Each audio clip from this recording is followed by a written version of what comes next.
The satellite phone crackled to life at 0347 hours, its harsh electronic screech slicing through the oppressive silence of the Afghan mountains like a blade through silk. Staff Sergeant Marcus Chen didn't need to see the caller ID to know this wasn't routine communication. Nothing was routine at Forward Operating Base Viper, especially not calls that came in the dead hour before dawn when the Taliban liked to test American resolve with mortar rounds and sniper fire. "Chen here?" he whispered, pressing the device against his ear while his free hand instinctively checked the M4 carbine beside his sleeping bag. The bunker walls, reinforced concrete and sandbags, seemed to close in around him as the voice on the other end spoke words that would shatter everything he thought he knew about family, loyalty, and the price of serving in silence. "Marcus, it's Colonel Rodriguez from Andrews. I need you to listen very carefully. Your deployment status has been compromised. Your family received notification that you were killed in action 3 days ago. They've already begun making arrangements." The words hung in the stale air like smoke from a distant fire. Marcus felt his chest tighten, not from the thin mountain atmosphere, but from something far more suffocating. His family thought he was dead. They thought he was dead, and they were making arrangements. The implications crashed over him in waves. Funeral preparations, grief, decisions made in his absence about a life they believed had ended. "Sir, I don't understand. The mission parameters clearly stated—" "The mission parameters changed, Sergeant. What I'm about to tell you is classified at the highest levels, but given the circumstances, you need to know. You weren't just deployed for standard reconnaissance. You and your team were tasked with infiltrating a terrorist cell that had been planning an attack on American soil. The cover story was necessary to protect the operation. Your death was fabricated as part of that cover."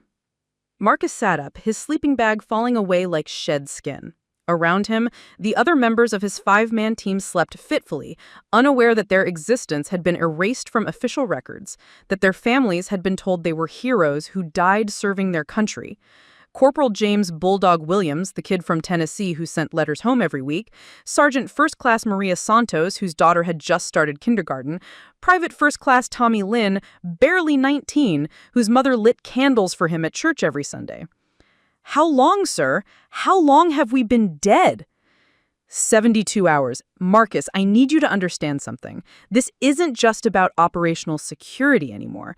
We've been monitoring communications and... The colonel's voice carried a weight that seemed to press against Marcus's chest.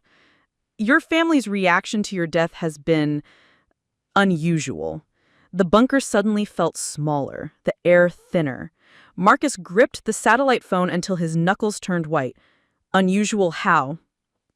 "Your stepfather, Richard Holloway, contacted our casualty assistance officer within 6 hours of notification. Not to ask about your body, not to inquire about your personal effects. He wanted to know about your life insurance policy, the exact amount, the beneficiaries, the payout timeline." Each word hit Marcus like shrapnel, small pieces of metal finding their way to vulnerable places.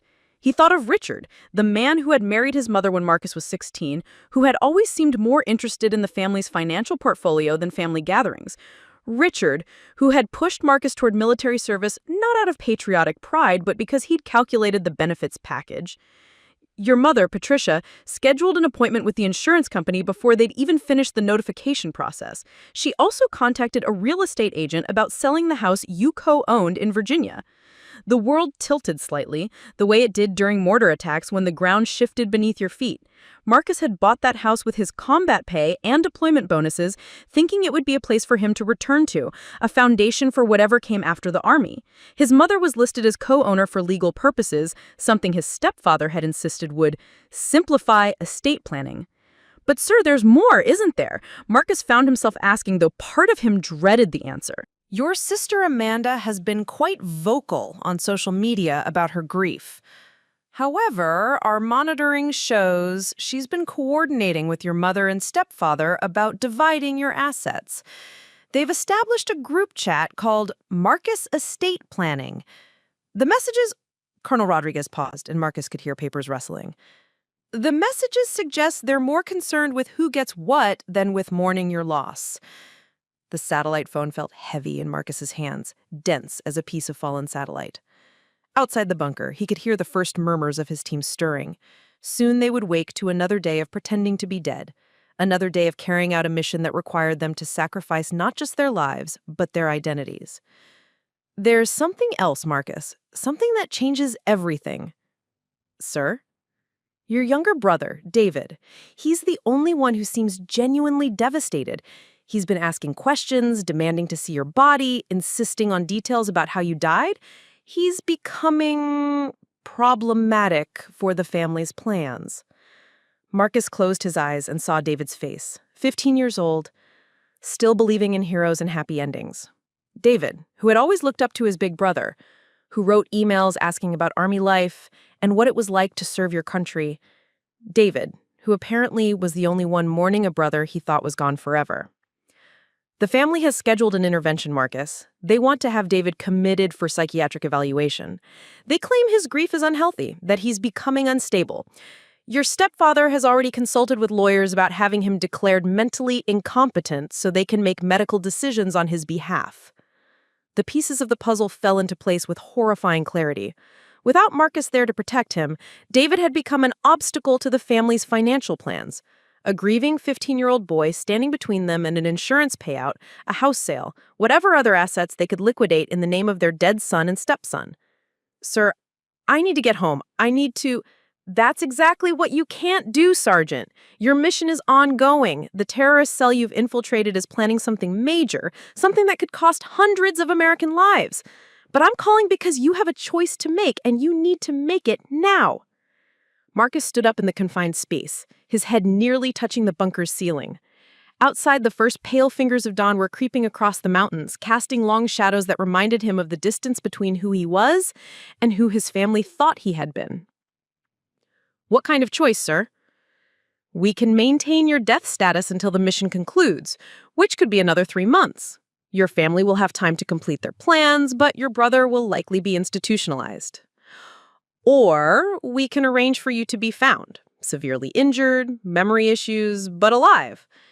It would compromise certain aspects of the mission, but we believe we can work around it. The weight of the decision pressed down on Marcus like the mountains themselves. Save his mission and let his brother suffer, or save his brother and potentially risk American lives. It was the kind of impossible choice that defined military service. The razor's edge between duty and family, between the greater good and personal loyalty. How long do I have to decide?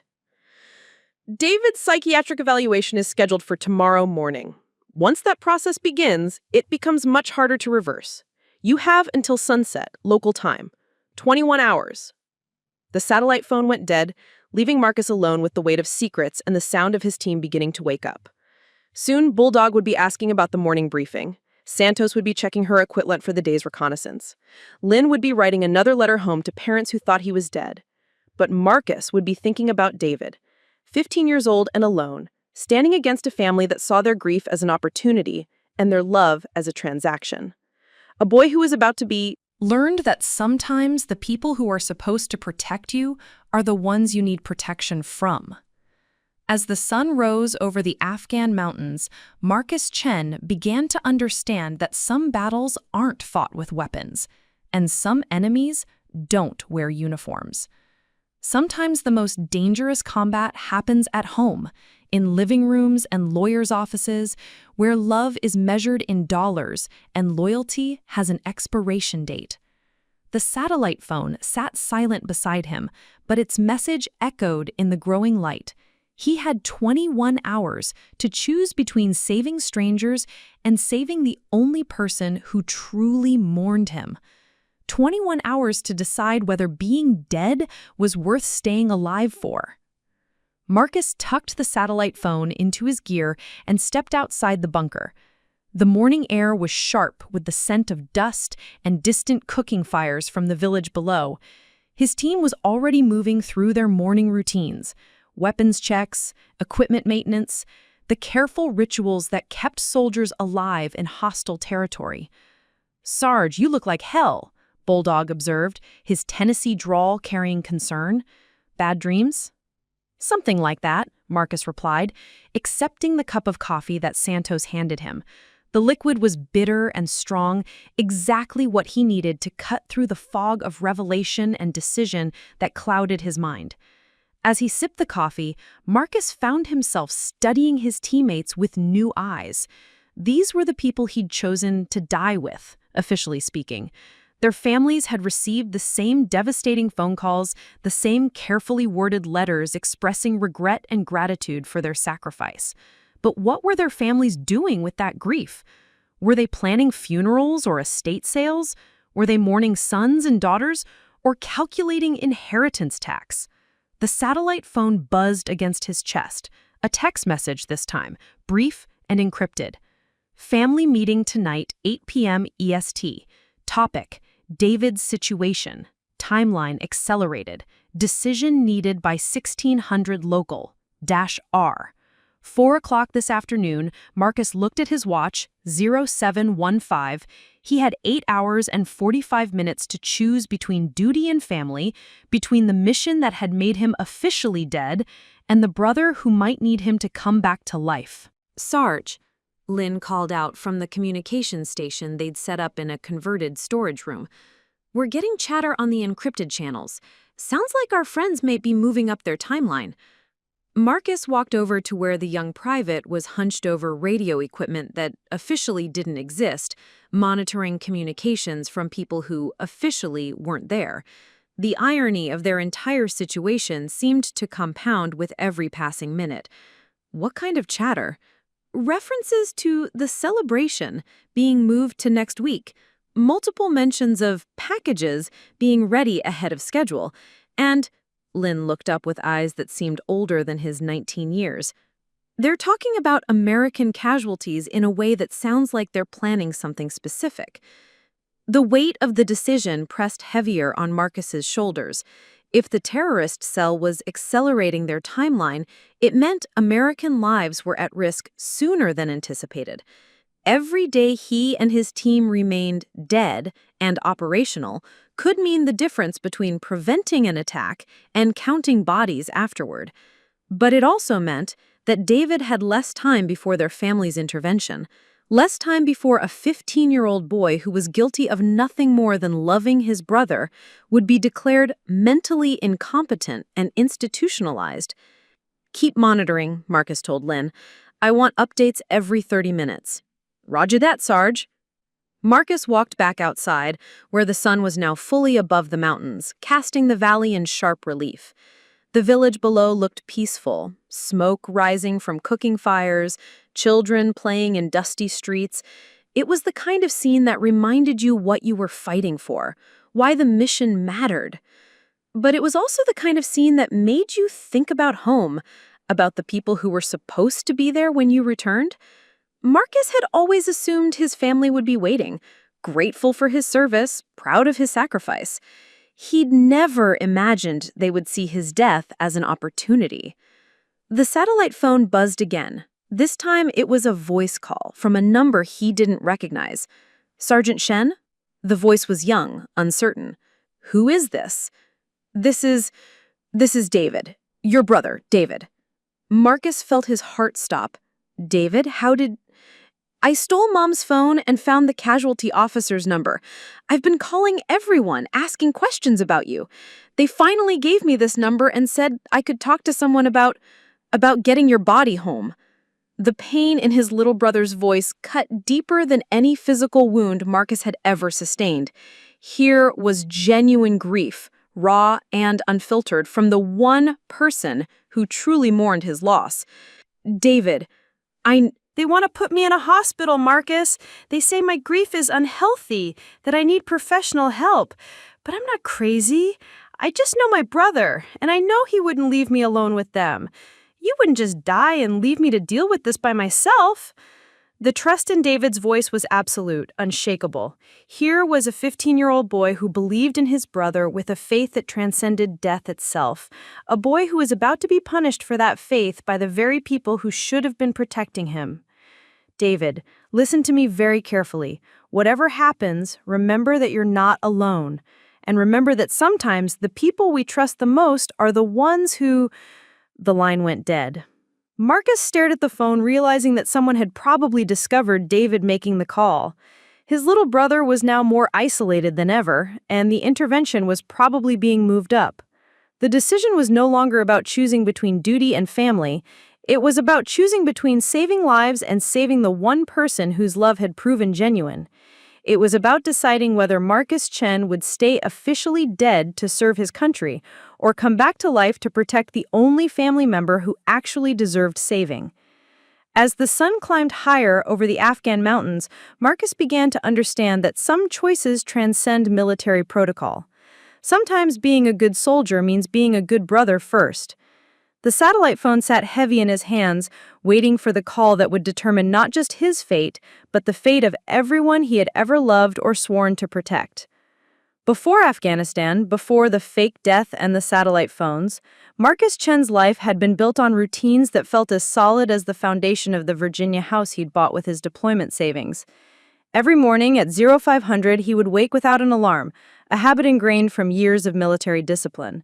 He would make coffee strong enough to wake the dead, an irony that wasn't lost on him now, and sit on the small back porch overlooking a yard he'd never had time to properly landscape. Those mornings were his sanctuary, the quiet hour before the world demanded his attention. He would read news on his phone, checking global events and local politics, staying informed about the world he'd sworn to protect. Sometimes David would join him, dragging himself out of bed early just to sit in comfortable silence with his big brother. Those were the moments Marcus treasured most, when the gap between 16 and 31 seemed to disappear entirely. "You ever think about what you'd do if you weren't a soldier?" David had asked one morning about 6 months before the deployment.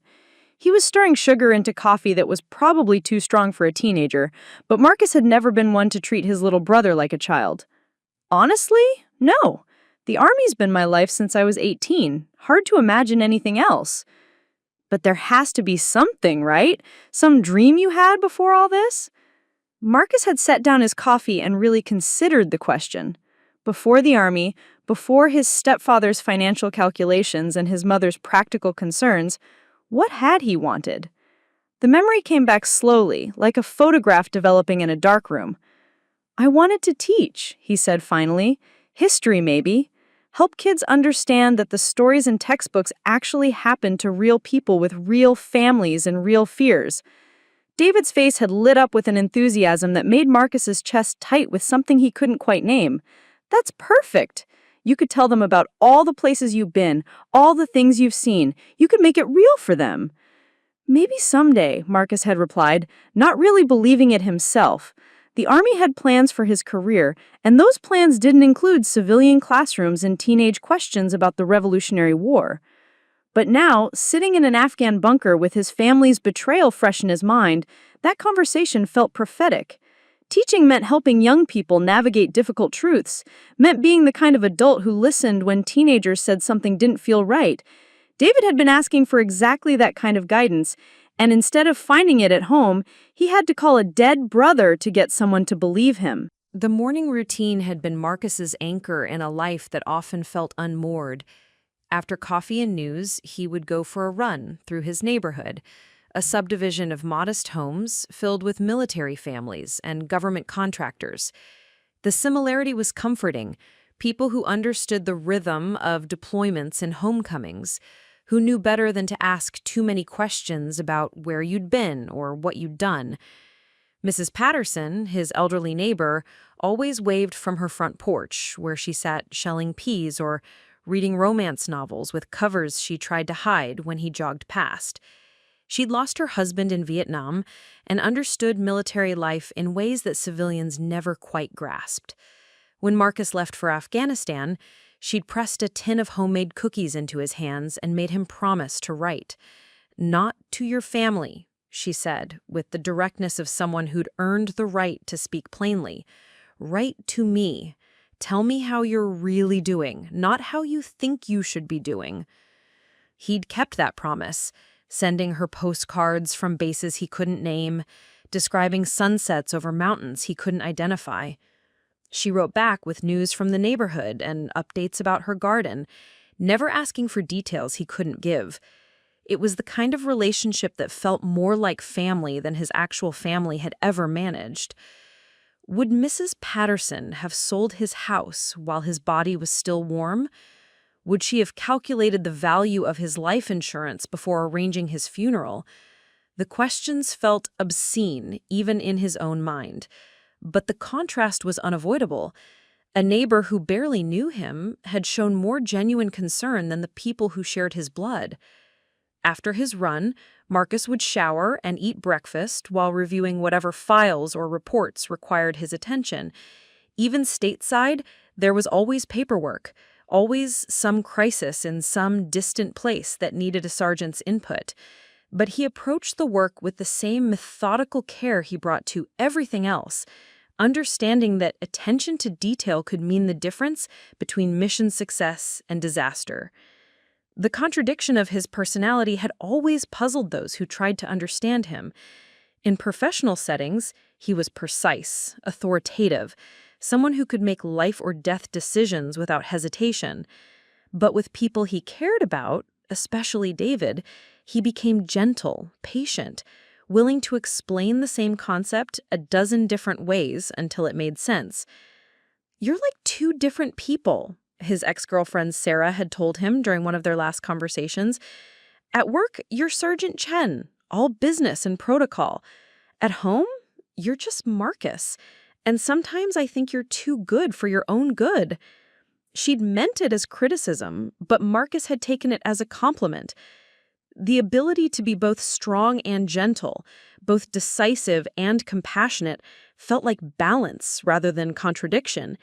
It was what made him effective as a soldier and what he hoped made him worthy of David's trust. But that balance had been tested repeatedly by his family's expectations. Richard had always pushed him toward the financial benefits of military service: combat pay, housing allowances, the potential for government contracts after retirement. Patricia had focused on the stability and respectability of the uniform, the way military service looked on holiday cards and social media posts. Only David had ever asked about the emotional cost. Only David had noticed when Marcus came back from deployments different than he'd left, carrying invisible weights that grew heavier with each mission. His parents saw promotions and commendations. David saw sleepless nights and the way his brother's hands sometimes shook when he thought no one was looking. "Bad dreams again?" David had asked after finding Marcus sitting on the back porch at 3 a.m, still in his sleeping clothes, staring at nothing. "Just thinking." About what? Marcus had considered lying, offering some safe explanation about work stress or minor worries. But David's eyes held the same directness that Mrs. Patterson had, the kind of gaze that deserved honesty. About the people who don't make it home, about their families, and whether they know what their sons and daughters went through, whether they understand that every person we save comes with the weight of everyone we couldn't. David had sat down beside him, 16 years old, but wise enough to know when someone needed silence more than words. They'd stayed there until sunrise, and Marcus had felt less alone than he had in months. That memory felt especially bitter now, knowing that David was experiencing his own sleepless nights, his own weight of grief that no one else in the family seemed to understand or respect. The boy who had offered comfort was now desperately in need of it, and the person he'd trusted to provide it was officially dead. Marcus's phone had buzzing constantly since Colonel Rodriguez's call, text messages from numbers he didn't recognize. Finally, he risked checking them, using encryption protocols that would hide his location and identity. The first message was from David. "I know you're alive. I don't know how, but I know. They're trying to make me forget you, but I won't. I'll keep fighting until you come home." The second was from his mother. "The insurance company needs additional documentation. Richard says we should hire a lawyer to expedite the process. David is being difficult about the funeral arrangements, but we'll handle it." The third was from Amanda. "Mom wants to sell the house quickly. Market's good right now. We can split everything 3 ways once David's situation is resolved." The casual cruelty of those messages hit Marcus like physical blows. His sister discussing splitting his assets while his body was supposedly lying in a morgue somewhere. His mother treating his death like a bureaucratic inconvenience. His stepfather calculating the most efficient way to liquidate a life. But David's message carried a different weight entirely. Faith, defiance, love, all the things that Marcus had hoped to find family, concentrated in 15-year-old words that refused to accept loss as permanent. The satellite phone buzzed with an encrypted call from Colonel Rodriguez. Marcus, we've intercepted communications suggesting that terrorist cell is planning to move within 48 hours. Whatever they're planning, it's happening soon. Sir, I need to ask about my brother. What exactly are they planning to do to him? According to our surveillance, your stepfather has already met with a psychiatrist who specializes in adolescent commitment procedures. They're building a case that David's grief has become delusional, that he's a danger to himself and others. The hearing is tomorrow morning. Marcus felt rage building in his chest, white-hot and consuming. A danger to others? He's 15 years old and grieving his brother. What could he possibly?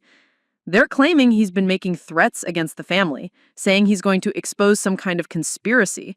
Your stepfather has text messages that could be interpreted as threatening, and he's presenting them as evidence of psychological instability. What kind of text messages? David wrote to his mother that he would make everyone pay for lying about Marcus. He told his stepfather that he knew what he was really up to and wouldn't let him profit from blood money. In context, these sound like a grieving teenager expressing anger. Out of context, in front of a judge who doesn't know the family dynamics, they could be twisted into something that justifies commitment, Marcus finished.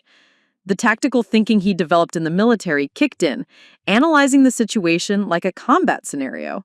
David was outgunned and outmaneuvered, facing opponents who had resources, legal knowledge, and a complete lack of scruples. Sir, what happens if I surface now? What are the operational consequences? The mission becomes significant. Extract your team and rebuild intelligence networks from scratch. The terrorist cell might realize they've been compromised and accelerate their timeline or change targets. We estimate that could result in hundreds of civilian casualties if they successfully execute their attack. Hundreds of American lives versus one teenage boy's future. The mathematics of sacrifice that defined military service, reduced to its most brutal clarity. But, Colonel Rodriguez continued, there might be a third option. Sir, what if you didn't come back from the dead? What if someone else did? Marcus didn't immediately understand, but he could hear the tactical thinking in the colonel's voice, the way bid officers found creative solutions to impossible problems. We could stage a rescue scenario. Not you, but another soldier with similar physical characteristics, someone who was captured, held prisoner, suffered memory loss from injuries. The family would get their shock, their relief, their reunion, but it wouldn't be Marcus Chen who returned. Someone else would take my identity? For long enough to protect your brother and complete the mission, a deep-cover operative who could navigate your family dynamics while you and your team finish what you started in Afghanistan. The idea was simultaneously brilliant and horrifying. Another person would live his life, interact with his family, protect David using Marcus's identity as a shield. It would solve the immediate crisis while preserving operational security, but it would also mean that Marcus Chen would remain officially dead even after returning to life. Who would do something like that? Someone who believes that protecting innocent lives is worth any personal sacrifice. Someone who understands that sometimes the best way to serve your country is to temporarily become someone else. Marcus understood now. The colonel was asking if he would be willing to let another soldier become him, to trust someone else to save David while he finished saving strangers. It was perhaps the most difficult decision a person could make, choosing between direct action and trust, between being present and being effective. How long would this arrangement last? Until the terrorist threat is neutralized and your team can be officially extracted, probably 3 to 4 months. 3 to 4 months of another person living his life, sleeping in his bed, making decisions about David's future using Marcus's identity as a shield. 3 to 4 months of trusting a stranger to love his brother the way Marcus himself would. But also 3 to 4 months where David would have protection, where someone with military training and government resources would be watching over him, where the family's financial schemes would be disrupted by the inconvenient presence of a son they thought was safely dead. "I need to think about it," Marcus said finally. "You have until 1400 hours local time. The operative is already in position stateside, ready to implement the rescue scenario. But once we commit to this course of action, there's no changing our minds. You would have to trust completely, and so would he." Make the right decisions, to balance impossible choices with wisdom that felt far beyond his actual experience. But now he had to choose between being Marcus Chen the soldier and Marcus Chen the brother, between the person he'd trained to be and the person David needed him to be. And he had less than 6 hours to decide which version of himself deserved to survive. The weight of impossible choices had always defined Marcus's relationship with military service, but never so personally, never with such devastating clarity about what sacrifice actually meant. As he sat in the Afghan bunker, surrounded by the tools and teammates of a mission that had officially erased him from existence, he found himself thinking about the moments that had shaped his understanding of duty, honor, and the price of protecting others. Boot camp had been brutal but predictable, physical challenges designed to break down civilian softness and build military discipline. But the real education had come later, in advanced training scenarios where instructors created moral dilemmas with no clean solutions. They called it ethics under fire, preparing soldiers for decisions that would define not just mission outcomes, but personal character. Sergeant Chen, his instructor, had said during one particularly challenging simulation, "You have 30 seconds to decide between saving a wounded teammate and preventing enemy forces from escaping with intelligence that could cost American lives. What's your choice?" Marcus had chosen to save his teammate, accepting the larger strategic loss for the immediate human cost. The instructor had neither praised nor criticized the decision, simply moved on to the next scenario. Later, Marcus learned that different soldiers made different choices, and all of them carried the weight of their decisions differently. "The point isn't that there's a right answer," the instructor had explained. "The point is that you'll face situations where every choice costs someone something, and you need to know who you are before you're forced to decide." Now, facing a choice between his brother's immediate safety and the lives of strangers he'd never meet, Marcus realized he'd been preparing for this moment his entire adult life. Every deployment, every mission, every decision had been building toward this test of who Marcus Chen actually was when everything else was stripped away. His phone buzzed with another message from David. "Marcus, I found some papers in Richard's office. Insurance policies, property deeds, bank accounts. I think he's been planning this for a long time. I think he wanted you gone." The message felt like a physical blow. Marcus had always known his stepfather was calculating, more interested in financial security than family bonds. But the suggestion that Richard had somehow anticipated or even hoped for Marcus's death added a dimension of cruelty that made his stomach churn. He thought about the conversation they'd had before his deployment, when Richard had insisted on updating all the paperwork related to Marcus's assets and benefits.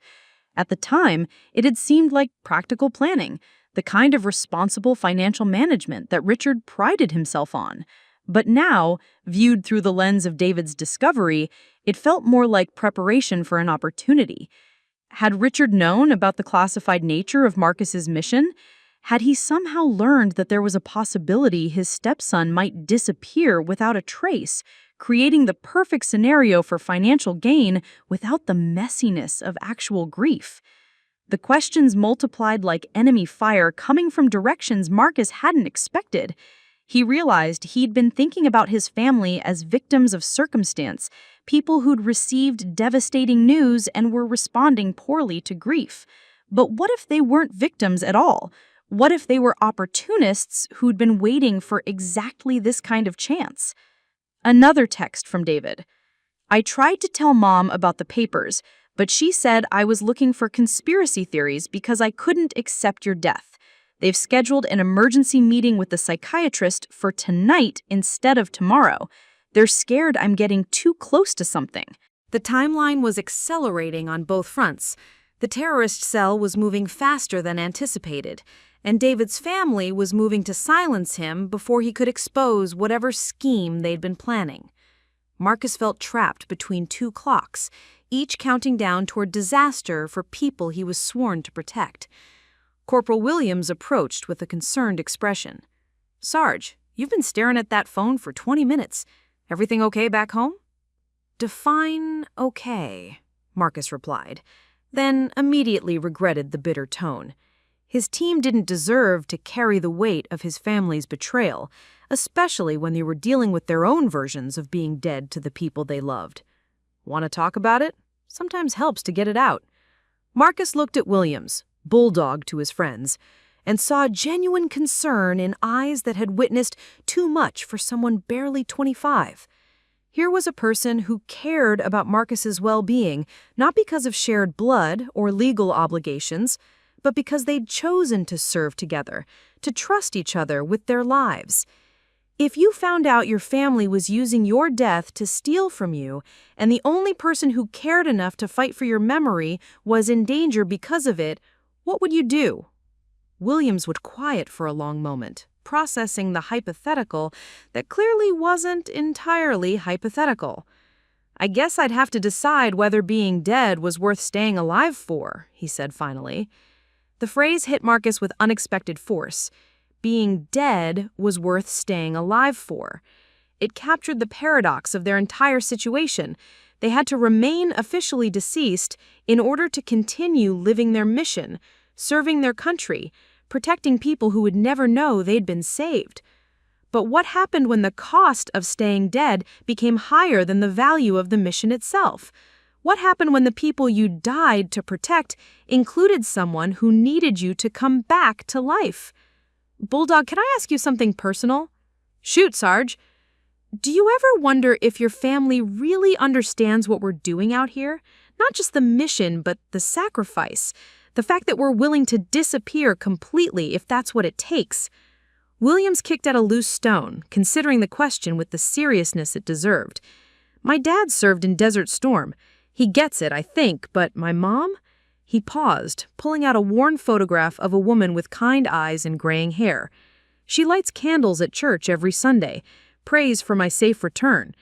She doesn't know I'm supposed to be dead. And I think it would destroy her if she knew how close to the truth her prayers actually are. What about siblings? Got a sister, Kelly. She's in college, studying to be a nurse. Sends me care packages filled with homemade cookies and letters about her classes, her boyfriend, normal life stuff. Makes me feel like there's still a world worth coming back to. Williams looked at Marcus directly. Why, your family not handling the death thing well? Marcus showed him David's latest message. He read it twice, his expression growing darker with each word. Jesus, Sarge! They're trying to commit a 15-year-old for mourning his brother? What kind of people? The kind who'll see death as a business opportunity. And the worst part is, I'm starting to think they might have known this was a possibility all along. You mean they knew about the classified nature of your deployment? My stepfather has connections in the defense contracting world. He could have heard rumors, made educated guesses. The timing of all the paperwork updates, the way they've responded to the news, it's too organized, too prepared. Williams was quiet for several minutes, clearly processing the implications. Finally, he spoke with the careful tone of someone offering military counsel. Sarge, in combat situations, when you suspect you're being set up by someone you trusted, what's the first rule?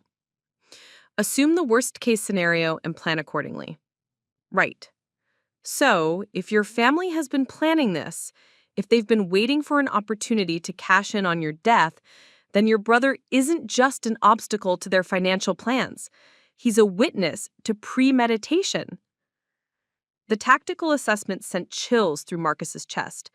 If David had found evidence that Richard and Patricia had been preparing for Marcus's death, planning how to benefit from it, then the boy represented more than just inconvenient grief.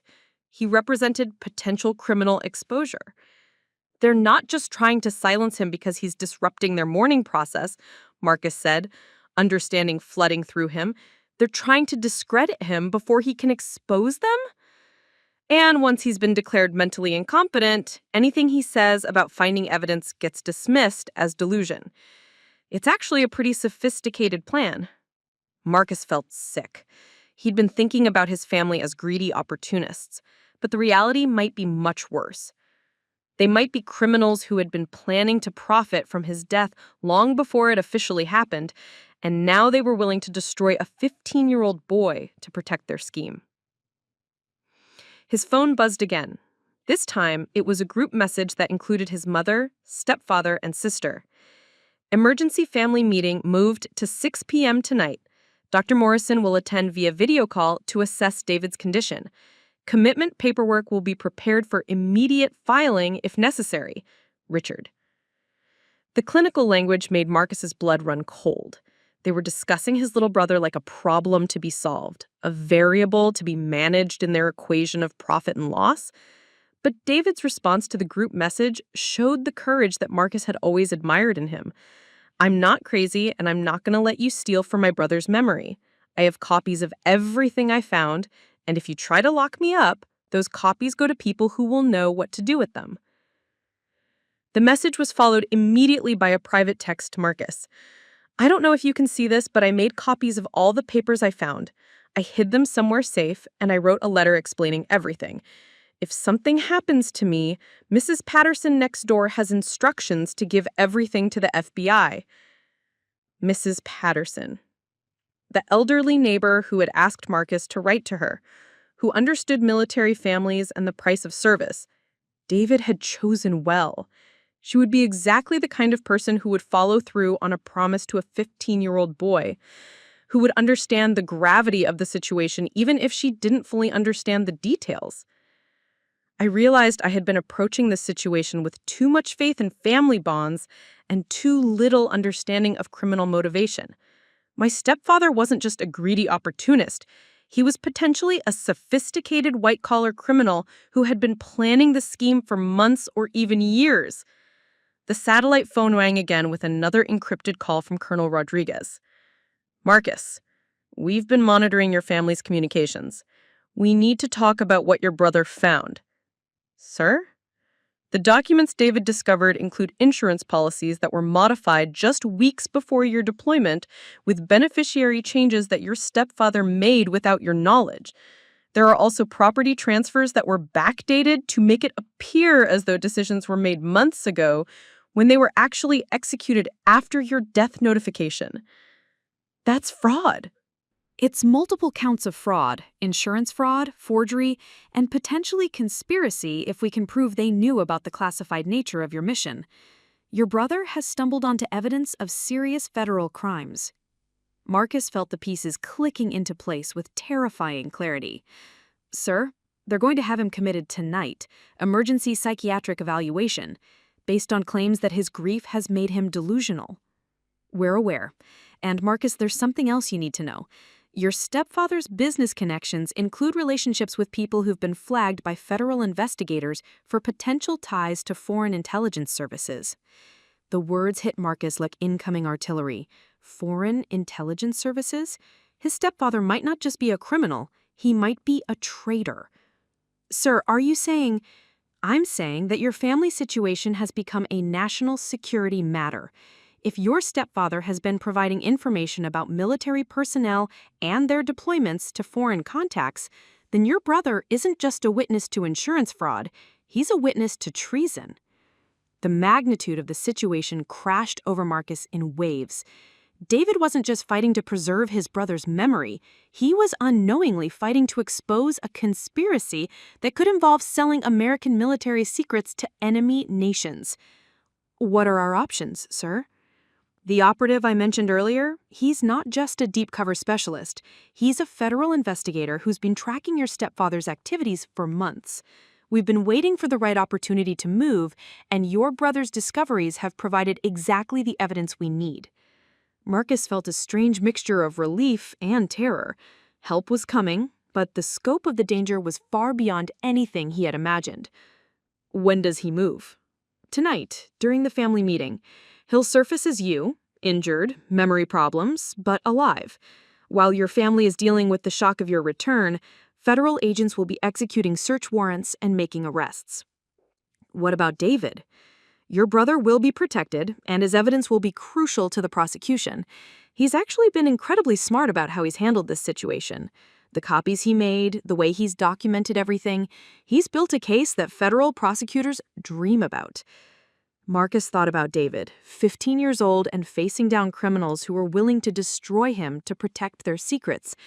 His little brother had shown more courage and intelligence than trained investigators, had gathered evidence and protected himself with the kind of strategic thinking that would have impressed military tacticians. "Sir, I need to be there when this happens." "Absolutely not. Your mission in Afghanistan is still critical and the terrorist threat is still active. You need to trust the operative to handle your identity while you handle your duty." Trust. The word that defined everything about military service, about the bonds between soldiers, about the faith that made dangerous missions possible. Marcus would have to trust a stranger to save his brother while he stayed dead to save strangers. Who is he, the operative? Someone who understands family loyalty and professional duty. Someone who's volunteered for this assignment because he believes that protecting innocents, whether they're American civilians or 15-year-old boys, is worth any personal risk.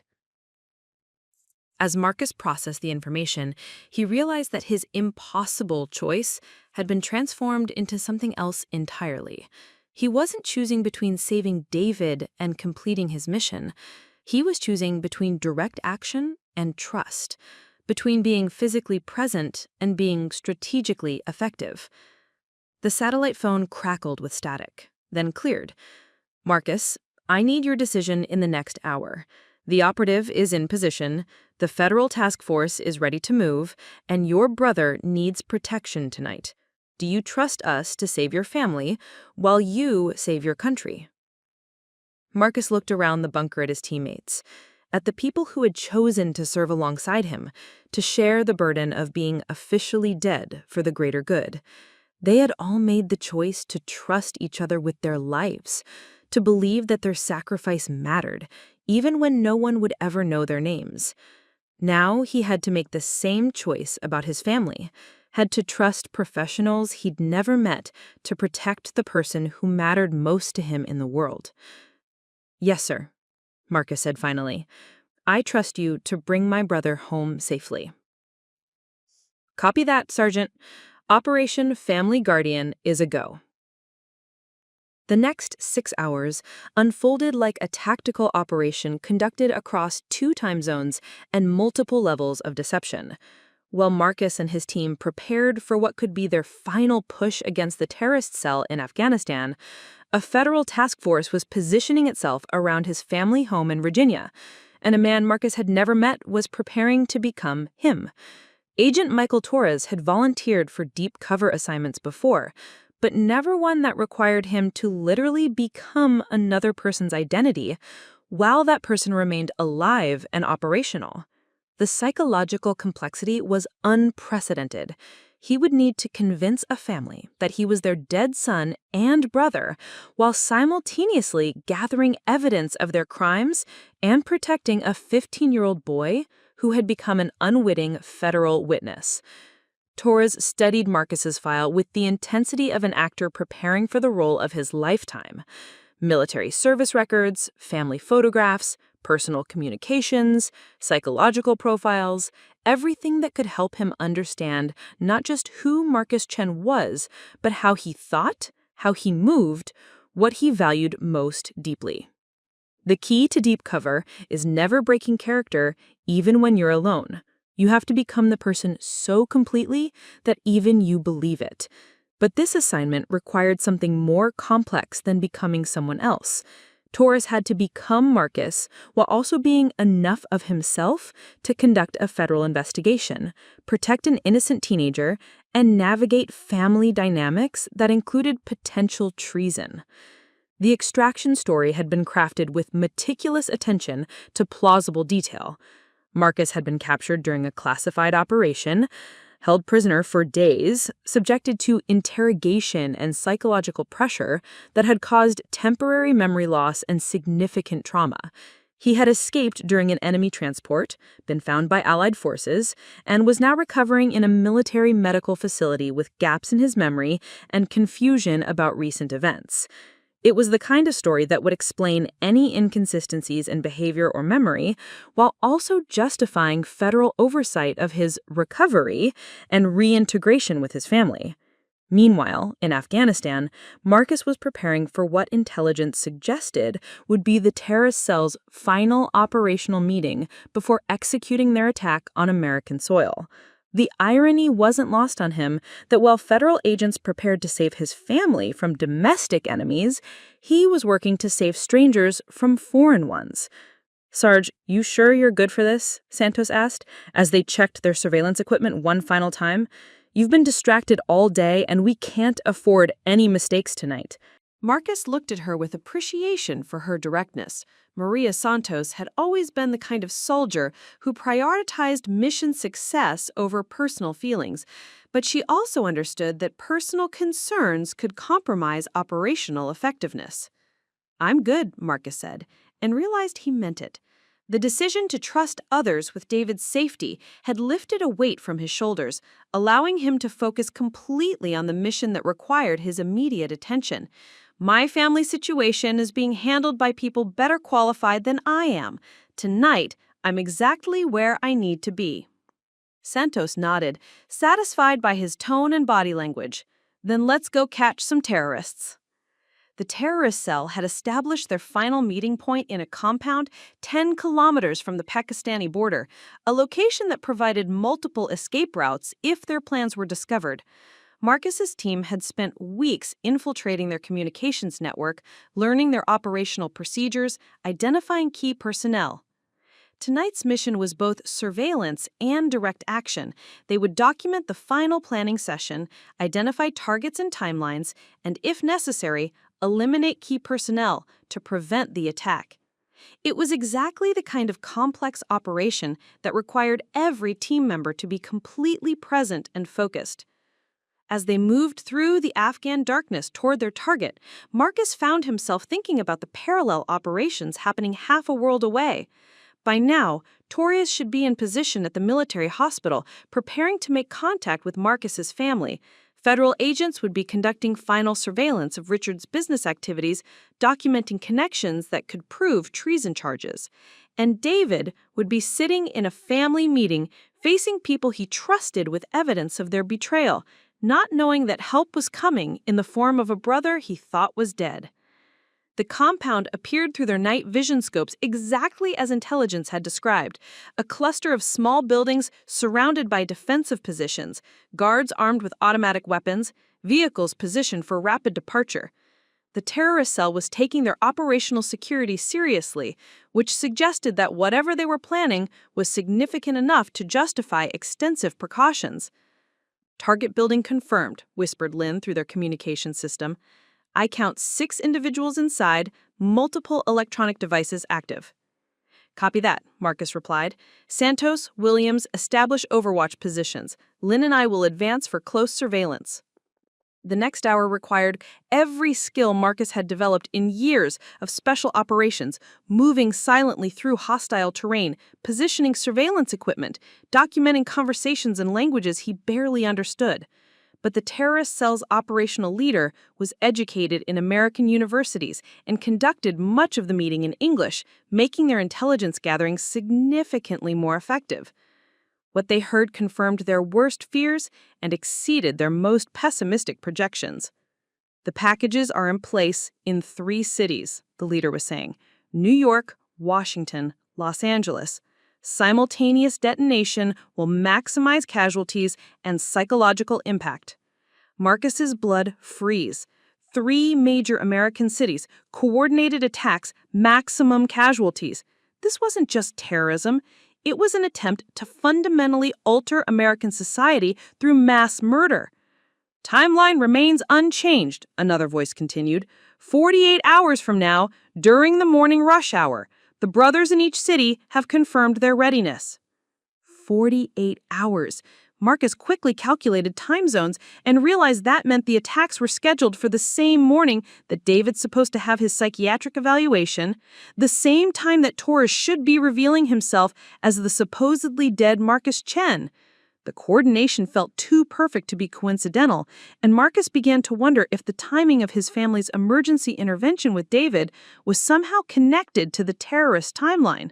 If Richard had intelligence connections that extended to foreign nations, could those same connections have provided information about impending attacks? Document everything, Marcus whispered to Lynn, who was recording the conversation through directional microphones. We need names, locations, specific plans.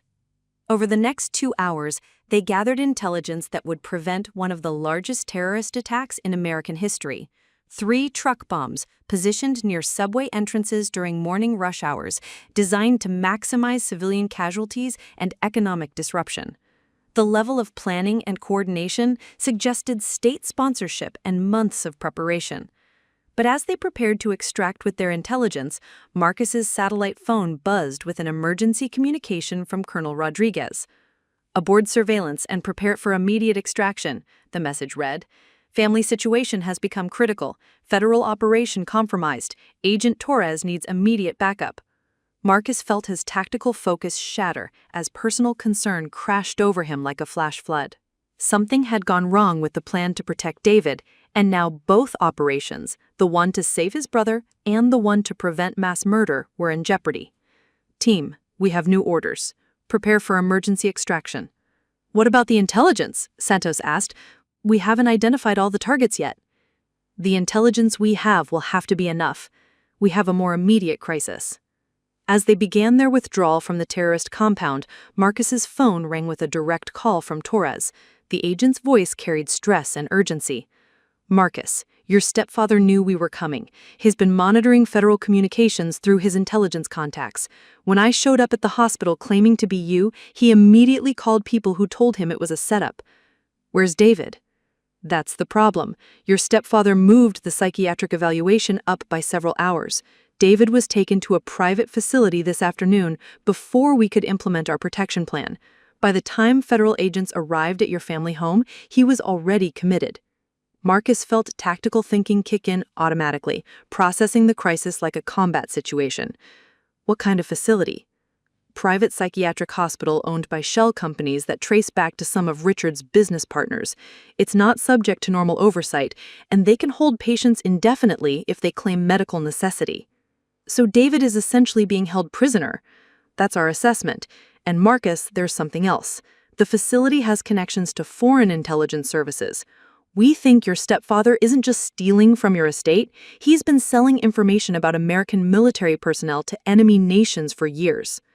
The scope of the betrayal expanded again, making Marcus dizzy with rage and disbelief. His stepfather wasn't just a criminal or even a traitor. He was an ongoing security threat who had been using his access to Marcus's military records to provide intelligence to America's enemies. How many other service members has he compromised? "We're still investigating, but potentially dozens. Every soldier's family who's done financial planning with his company could have been exposed. Names, deployment schedules, operational specialties, everything an enemy would need to target American military personnel." Marcus realized that his own deployment to Afghanistan might have been compromised from the beginning. The terrorist cell they'd been tracking could have known about American surveillance, could have been feeding them false information while preparing attacks that Marcus's team was never supposed to prevent. "Torres, I'm coming home." "Negative. Your mission is still critical and we need you to maintain your cover.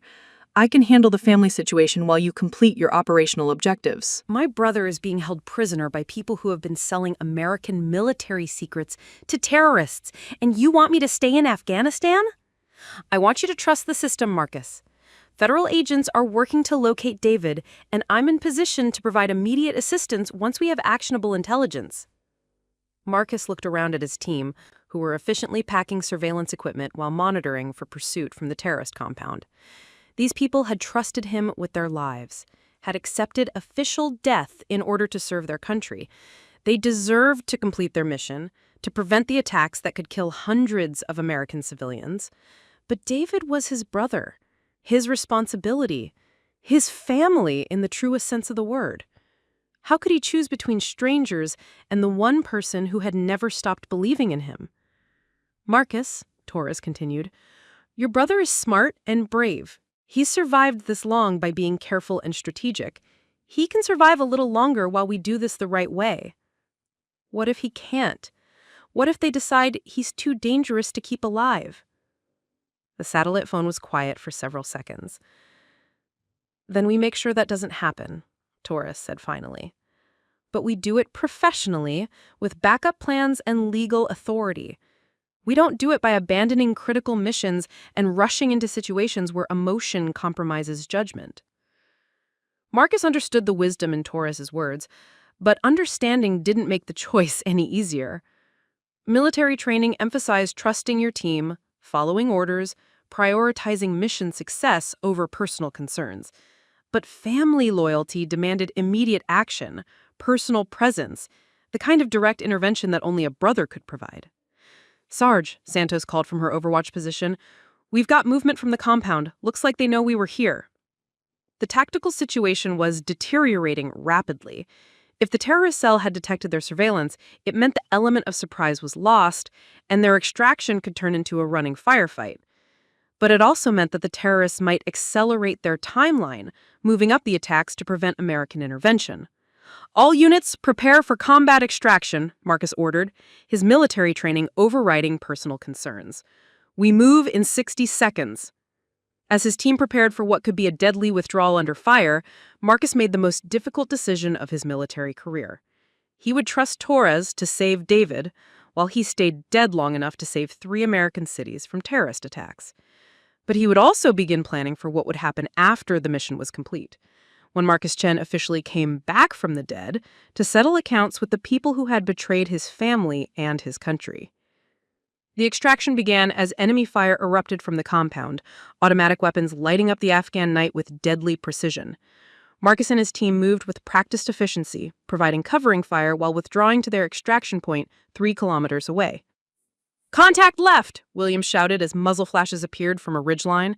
Multiple shooters, AK-47s, approximately 200 meters. Marcus felt the familiar calm that came with combat, the narrowing of focus that eliminated everything except immediate tactical concerns. This was what he'd been trained for, what he understood completely. Complex emotions and impossible choices dissolved into simple priorities. Protect his team, complete the mission, get everyone home alive. But even as he returned fire and coordinated their withdrawal, part of his mind was calculating distances and timelines. 48 hours until the terrorist attacks on American cities, approximately the same time until federal agents could locate David and organize a rescue. 2 simultaneous crises requiring different skills, different approaches, different sacrifices.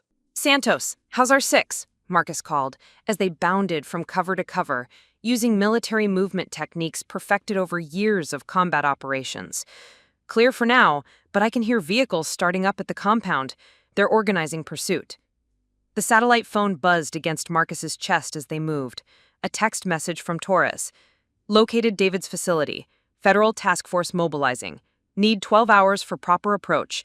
Kid is safe for now, but situation fluid. 12 hours for David. 48 hours for the terrorist attacks. An unknown time for their team's extraction from increasingly hostile territory.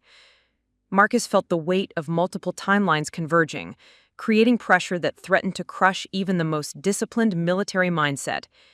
Extraction point in sight, Lynn recorded from their point position. Helicopter inbound, ETA 5 minutes. 5 minutes to reach safety, then hours of debriefing and intelligence analysis. The information they'd gathered about the terrorist attacks would need immediate processing and dissemination to prevent mass casualties in 3 American cities. But Marcus would also need to coordinate with Torres, provide intelligence about his family's behavior patterns and security vulnerabilities that could help with David's rescue. The personal and professional responsibilities were becoming impossible to separate. As enemy fire intensified around them, Marcus realized that being officially dead had simplified nothing. If anything, it had created multiple versions of himself: the soldier completing classified missions, the brother whose identity was being used by a federal agent, the son whose family had betrayed everything he'd sworn to protect. The helicopter appeared through the darkness, its rotors cutting through enemy gunfire with mechanical precision. Marcus's team moved toward the extraction point with disciplined urgency, years of training ensuring that even under fire, they functioned as a coordinated unit. "Move! Move! Move!" Marcus shouted as they covered the final distance to the landing zone. But even as they ran towards safety, Marcus knew that this extraction was only the beginning. The terrorist attacks still needed to be prevented, David still needed to be rescued, and somewhere in Virginia, a federal agent was living Marcus's life while gathering evidence that could expose years of treason. The mission that had started with a fake death was becoming something far more complex, a convergence of foreign terrorism and domestic betrayal, of professional duty and family loyalty, of the prices that soldiers pay in blood and the prices they pay in trust. The satellite phone buzzed with an encrypted message from Colonel Rodriguez. "Intelligence confirmed. 3-city attack prevented. Federal task force moving on your brother's location. Agent Torres ready to complete identity transfer. Prepare for resurrection, Sergeant Chen." Marcus looked down at the Afghan mountains disappearing beneath them and realized that Marcus Chen was about to officially come back from the dead. But the person who returned would be forever changed by what he'd learned about family, loyalty, and the true cost of serving others. The hardest battles, he now understood, weren't fought in foreign countries against obvious enemies. They were fought at home, in living rooms and lawyers' offices, against people who shared your blood but not your values. And sometimes winning those battles required dying first, then choosing very carefully who you wanted to be when you came back to life. The helicopter carrying Marcus's team landed at a forward operating base 60 kilometers from the Pakistani border, where a convoy of military vehicles waited information like mechanical predators prepared for hunt. The intelligence they had gathered would be processed by teams of analysts who would work through the night to prevent what could be the deadliest terrorist attack in American history. But Marcus's attention was focused on the secure communications trailer where Colonel Rodriguez waited with updates about David. "Sergeant Chen," the colonel said as Marcus entered the trailer, still wearing combat gear streaked with Afghan dust and the residue of gunpowder. "Excellent work tonight. The intelligence you gathered has already been transmitted to counterterrorism units in New York, Washington, and Los Angeles. We expect arrests within the hour." "Sir, what about my brother?" Colonel Rodriguez activated a secure video connection that showed Agent Torres sitting in what appeared to be a military hospital room, his face bearing carefully applied makeup that simulated injuries consistent with captivity and torture. "Agent Torres, report on family situation." Torres looked directly into the camera, and Marcus was struck by how much the federal agent had transformed himself to resemble the photographs in Marcus's personnel file. Similar build, similar coloring, wearing military hospital clothing that suggested recent trauma. "Marcus, your stepfather's operation is more sophisticated than we initially realized," Torres began. "He's been selling military intelligence to foreign contacts for at least 3 years, using his financial planning business as a cover for accessing service members' personal and professional information. How many people has he compromised? We've identified 47 military families who used his services, including personnel deployed to classified locations throughout the Middle East, Southeast Asia, and Eastern Europe. The intelligence he provided could have resulted in targeted attacks, compromised missions, and direct threats to American service members." Marcus felt sick understanding the scope of his stepfather's betrayal. Richard hadn't just stolen from Marcus's estate, he'd been systematically endangering American soldiers for profit, using the trust that military families placed in financial advisors to sell secrets that could get people killed. What about David? Your brother is being held at Riverside Psychiatric Facility, a private institution owned through shell companies by some of Richard's business associates. The facility specializes in long-term commitment of patients whose families claim they pose a danger to themselves or others. Legal kidnapping? Essentially, yes. But Marcus, your brother has been incredibly resourceful. Before he was committed, he managed to send detailed information about your stepfather's activities to 3 separate sources: Mrs. Patterson, a teacher at his school, and a local newspaper reporter who specializes in military family issues. Colonel Rodriguez leaned forward with interest. What kind of information? Torres consulted notes that were visible on his tablet: photocopies of financial documents showing Richard's foreign banking relationships, communications with individuals later identified as intelligence operatives, and a timeline showing how Richard systematically gathered information about military deployments and operational schedules. The kid built a federal case without knowing it, Marcus said with pride and amazement. More than that, David also recorded conversations with your mother and stepfather where they explicitly discussed using your death to access assets and eliminate potential witnesses to their activities.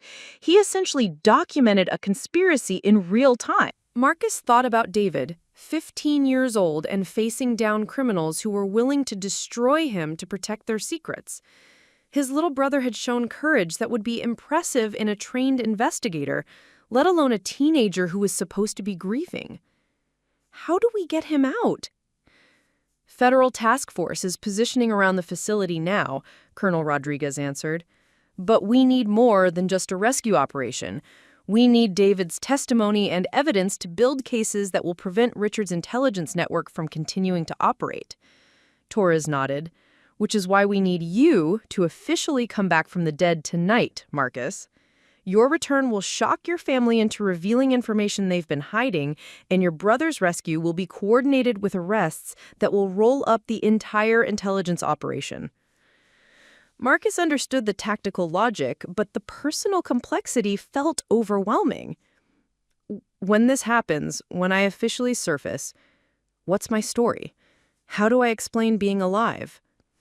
You were captured during a classified operation, held prisoner, subjected to interrogation designed to extract information about American military personnel.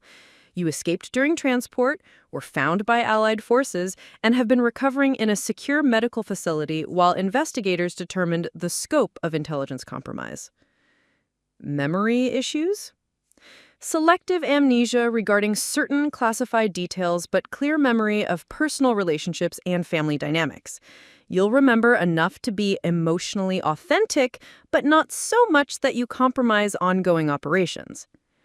The satellite phone buzzed with an encrypted message.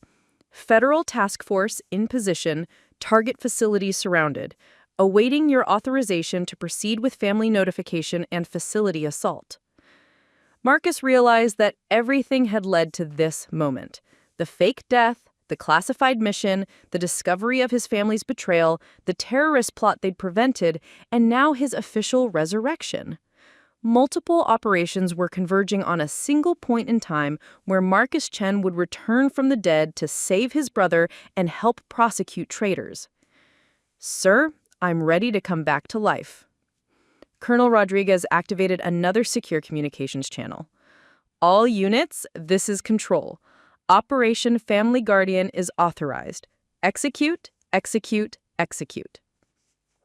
Across Virginia, federal agents began moving simultaneously on multiple targets: Richard's business offices, the shell companies connected to the psychiatric facility, the homes of associates who had been flagged as potential intelligence assets. It was a coordinated law enforcement action designed to prevent the destruction of evidence and the elimination of witnesses. At the same time, a tactical team approached Riverside Psychiatric Facility with warrants authorizing David's immediate release and the seizure of all medical records related to his commitment. The facility's private ownership wouldn't protect it from federal investigation into civil rights violations and conspiracy charges. Marcus, Torres said through the video connection, I'm about to call your mother and inform her that you've been found alive. Are you ready for their reaction? Marcus thought about the family he'd grown up with, the people he'd trusted with his life and his love.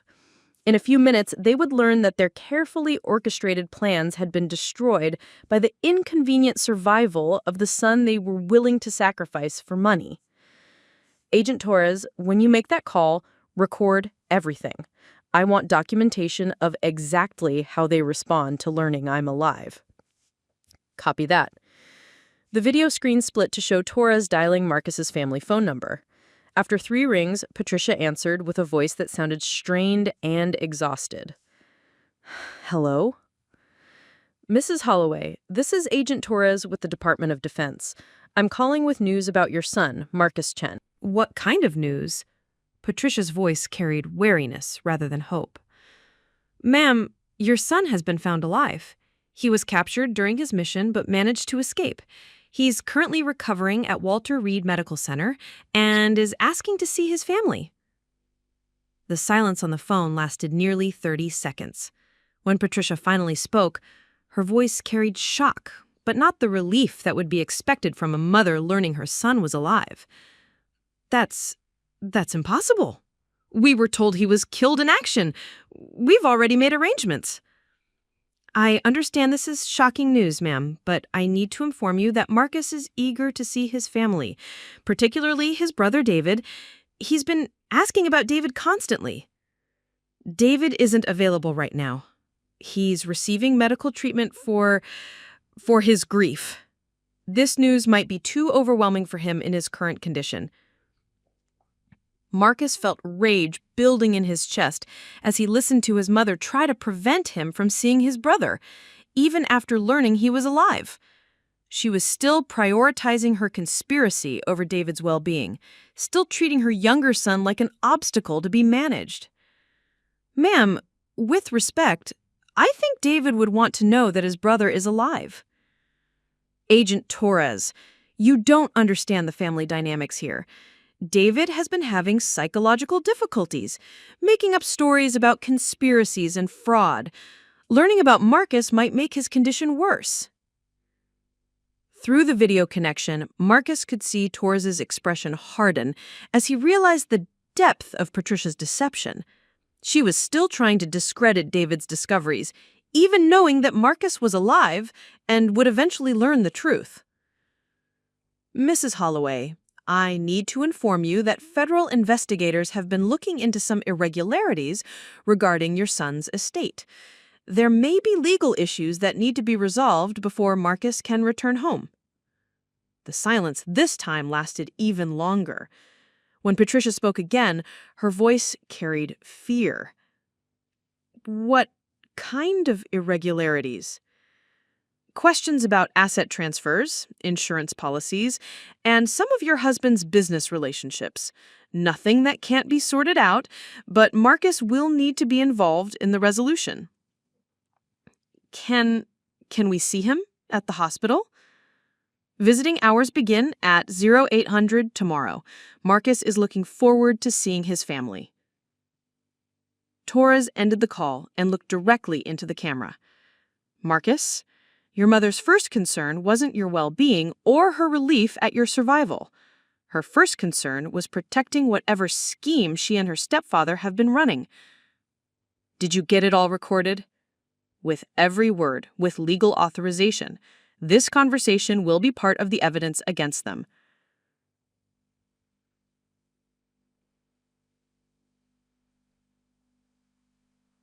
Subject is alert, oriented, and eager to speak with investigators about his family's activities. He's been asking repeatedly about his brother, claiming that Marcus is still alive. Put him on the phone. There was a brief pause, then David's voice came through the communication system, strong and determined despite everything he'd been through. Marcus, is it really you? It's me, little brother. I'm alive, and I'm coming home. David's sob of relief carried across continents through encrypted military communications. I knew it. I knew you wouldn't leave me alone with them. Marcus, they tried to make me forget you, but I couldn't. I kept all the evidence safe. You did perfect, David. You saved yourself and probably saved a lot of other people, too. 3 hours later, Marcus walked through the doors of Walter Reed Medical Center, where Agent Torres had been maintaining his identity. The federal investigator had done his job flawlessly, but now it was time for Marcus Chen to reclaim his own life. The reunion with David happened in a secure conference room surrounded by federal agents and military personnel. When David saw his brother, really saw him, alive and whole, he collapsed into Marcus's arms with 15 years of trust finally validated. "I'm sorry I couldn't protect you from them," Marcus whispered. "You did protect me. You taught me to question things that didn't feel right, to keep evidence, to never give up." David pulled back to look at his brother's face. "They're really gone, aren't they? Richard and Mom?" "Federal prison. Probably for the rest of their lives. Richard's being charged with treason, espionage, fraud, and conspiracy. Mom's looking at accessory charges and civil rights violations for what they did to you."